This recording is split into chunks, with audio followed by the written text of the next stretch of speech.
బీసీల అభివృద్ధి కోసం తన పాత్రను రేవంత్ ప్రభుత్వం ముందుకు తీసుకువెళ్తుందని, భవిష్యత్తులో మరింత బాధ్యతలు తనకు అప్పగించే అవకాశం ఉందని బీసీ సంక్షేమ అభివృద్ధి ప్రభుత్వ సలహాదారు వి హనుమంతరావు ఆశాభావం వ్యక్తం చేశారు.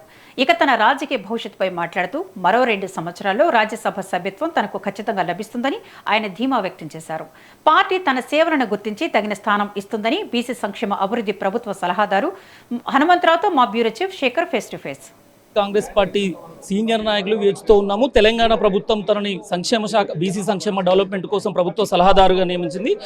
ఎలా ఫీల్ అవుతున్నారు? ప్రభుత్వం బీసీ సంక్షేమ శాఖ డెవలప్మెంట్ కోసం ప్రభుత్వ సలహాదారుడిగా నియమించింది, ఎలా ఫీల్ అవుతున్నారు? చూడండి, సలహాదారు ఏది సబ్జెక్టే ఉంది. ఇవాళ దేశ మొత్తంలో బీసీలకు అన్యాయం జరుగుతుందంటే సమస్యలో బీసీ సబ్జెక్ట్ మీద నాకు సలహాదారు ఇచ్చింది కనుక నేను తప్పనిసరిగా దానికి న్యాయం చేస్తా. ఎందుకంటే మా రాహుల్ గాంధీ గారు అన్నాడు కదా, కన్యాకుమారి నుంచి కశ్మీర్ వరకు నడుస్తున్నటువంటి వ్యక్తి ఏమన్నాడు, we come to the power, will conduct caste wise census, గితిన హిస్సేదారి ఉత్తి భాగీదారి అన్న తర్వాతనే మా రాష్ట్రంలో కూడా 42% రిజర్వేషన్ ఇచ్చినాం, లోకల్ బాడీలో గెలిపించినాం, సర్పంచులు గెలిచిండ్రు, వైస్ చైర్మన్ గెలిచి, అదే విధంగా 56% అని రేవంత్ రెడ్డి చెప్పిండు. ఇప్పుడు ఏమో కులగానే మా పేరే లేకపోతే ఎట్లా? నరేంద్ర మోడీతో अपने आप को ओबीसी बोलता, वो अपर क्लास में पैदा हुआ सर राहुल गांधी. కులగణ జరగాలంటున్నాడు. కులగణ చేయాలంటే బీసీల సంఖ్య కూడా ఉండాలనా లేదా? దాని గురించి రేవంత్ రెడ్డి గారు కలిసినప్పుడు నేను తప్పనిసరిగా అయ్యా, గతంలో కూడా బడుగు బలైన వర్గాల మీటింగ్ వరంగల్ పెట్టినాం. 2002లో 4-5 లక్షల మంది వచ్చిండ్రు. ఆ తర్వాత నేను రాజశేఖర్ పాదయాత్ర చేసిండు, వచ్చిందా లేదా? కనుక ఇవాళ రాహుల్ గాంధీని సరి అయిన ఇష్యూ టేకప్ చేశాడు. అంబేద్కర్ అవమానం చేస్తారు, నెహ్రూను అవమానం చేస్తారు, ఆఖరుకు బీసీలను కూడా అవమానం. ఇది మా సెల్ఫ్ రెస్పెక్ట్ రా బాబు. కులగణలో మేము లేదంటే ఎట్లరా బాబు? మేము 60% ఉన్నాం రా నాయన. మా సంఖ్య ఉన్నది, మా సంఖ్యకి ఎందుకు అవమానం చేస్తున్నారు? ఓట్లేసం ఇచ్చిందామా? మా కోరిక రేపు తప్పనిసరిగా రేవంత్ రెడ్డితో మాట్లాడినప్పుడు రాహుల్ గాంధీని తప్పనిసరిగా విచ్చిన పెడితే దేశం మొత్తంలో ఆయన తిరిగితే తప్పనిసరిగా బడుగు బలహీన వర్గాలతో ఆయన దేశానికి రాజ్యసభకు పంపిస్తారని మీరు భావించారు. బీసీ సంక్షేమ శాఖ సలహాదారునిగా అప్పుడు తప్పనిసరిగా ఇస్తారని నాకు నమ్మికుంది. దానికి వేమ నరేందర్ రెడ్డి గారు ఉన్నారు. ఇప్పుడు బీసీ సంక్షేమ శాఖ సలహాదారునిగా నియమించింది, మీరు రాజ్యసభ ఎక్స్పెక్ట్ చేశారు, హ్యాపీగానే ఉన్నారు? అదే నాకు మొదలు ఏం కావాలి, రాహుల్ గాంధీ 2 ఏళ్ళు ఎందుకు కాలు కూర్చోవాలి?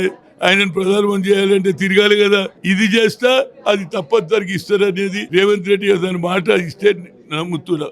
తప్పనిసరిగా చేస్తే ఆయన ఆలోచన కూడా రాహుల్ గాంధీని ప్రధాని నా ఆలోచన కాబట్టి ఇద్దరం కలిసి రాహుల్ గాంధీ బీసీల కులంగానే జరగాలి, ఆ కాలం ఎందుకు తీసేసిందని నా కొట్లాట కొనసాగుతుంది. ఆయనకి చేయకపోతే తప్పనిసరిగా ఇప్పుడు జరగకపోతే 100 ఏళ్ళు జరగదు. దానికి ఏమంటూ మళ్ళీ ఎవరు చేయమన్నారా? డబల్ మేము చేయలే. 55% అని మా రేవంత్ రెడ్డి చెప్పిండు కులంగానే జరిగినాక. ఇప్పుడు మీడియాతో మాట్లాడుతూ కొంత భావోద్వానికి గురై కన్నీరు పెట్టుకున్నారు. బాధ అంటే ప్రజలకు అన్యాయం జరుగుతుంటే బాధ రాకుంటుంటారు, ఏడుస్తారు, ఊకే బాధ. ఇది మీకు ఏదో పిక్చర్ చూపించేందుకు కాదు, మనసులున్నది బాధ ఆటోమేటిక్ వస్తుంది. ఈ రోజులు నేను ఓబీసీ ఎంపీస్ కన్వీనర్ గా చేస్తే ఐఐటీలో ఏం రిజర్వ్ చేస్తే ఈయన వచ్చి ఉన్నది తీసేస్తుండు కదా, తనకు తానే ఓబీసీ అంటాడు. ఓబీసీలకు ఎందుకు అన్యాయం చేస్తున్నావు అనేది బాధ. దాని గురించి నేను ఆమరణ నిరాదీక్ష చేసేస్తా. ఆయన 10 లోపల వచ్చే లోపల దీని మీద నిర్ణయం తీసుకోకపోతే I will go for indefinite anchor. ఇది పరిస్థితి. బీసీ సంక్షేమ శాఖ డెవలప్మెంట్ ప్రభుత్వ సలహాదారుడిగా విహెచ్ చెప్తున్నది. ఖచ్చితంగా నా కార్యాచరణ బీసీల సంక్షేమం కోసం ముందుగా తెలిస్తే లీక్ చేస్తే ఎలా ఉంటుంది? సస్పెన్స్. ఖచ్చితంగా బీసీల సంక్షేమం కోసం నేను పాటుపడతాను. గతంలో అనేక మార్లు బీసీల సంక్షేమం కోసం దేశవ్యాప్తంగా రాష్ట్ర వ్యాప్తంగా మా పార్టీ స్టాండ్. మా పార్టీ అధ్యక్షుడు రాహుల్ గాంధీ కూడా, సీనియర్ నాయకులు రాహుల్ గాంధీ కూడా బీసీ సంక్షేమం కోసం తను కట్టుబడి ఉన్నారు. దాన్ని కంటిన్యూ చేస్తూ బీసీలకు సరైన సలహాలు సూచనలు చేస్తూ ముందుకు వెళ్తారని ధీమా వ్యక్తం చేయడం జరిగింది. కెమెరా పర్సన్ జయకృష్ణతో శేఖర్, గాంధీ భవన్.